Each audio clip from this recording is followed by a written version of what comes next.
Programang ito ay rated SPG. Striktong patnubay at gabay ng magulang ang kailangan. Maaaring may masiselang tema, lengguwahe, karahasan, sexual, horror o droga na hindi angkop sa mga bata.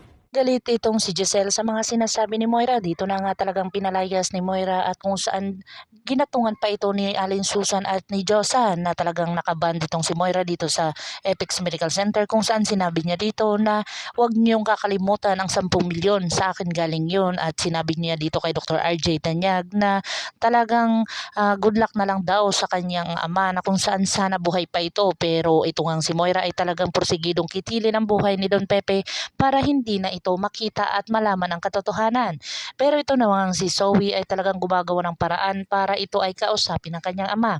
Dito na nga nasagot ni Lynette ang phone ni Dr. Carlos Benitez na kung saan nakapunta dito at ipinaalam niya dito na kailangan niya itong si Dr. Carlos dahil may importante daw siyang sasabihin.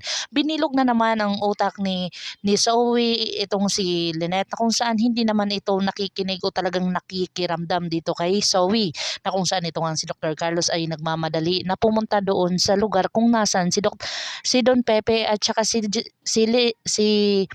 Zoe at saka si Moira.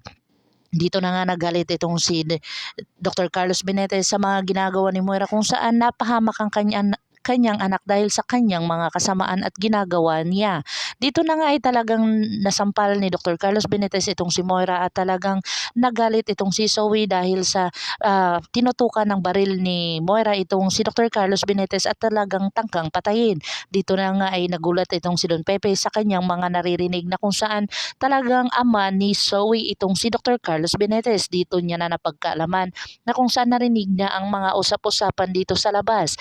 Dito na nga ay talagang si Don Pepe ay lahat ay nalaman niya na kung saan dito na kaya talagang kikitilin ang buhay ni Don Pepe dahil sa pagkaalam nito ni Dr. Carlos Benitez, o talagang maililigtas itong si Don Pepe ni Lynette, kung saan ito ay sinundan ni Lynette itong si Dr. Carlos Benitez sa lahat ng kanyang mga gawain.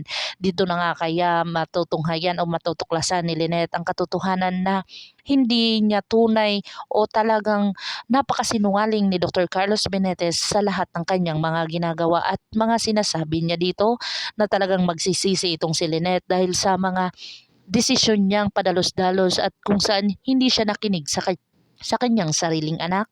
Pakakabangan natin ang mga susunod pa na episode na ito. Ang abot kamay na pangarap. If you like my story, please like, share, and subscribe para ma-update po kayo sa mga susunod pa. Yun lamang po at maraming salamat.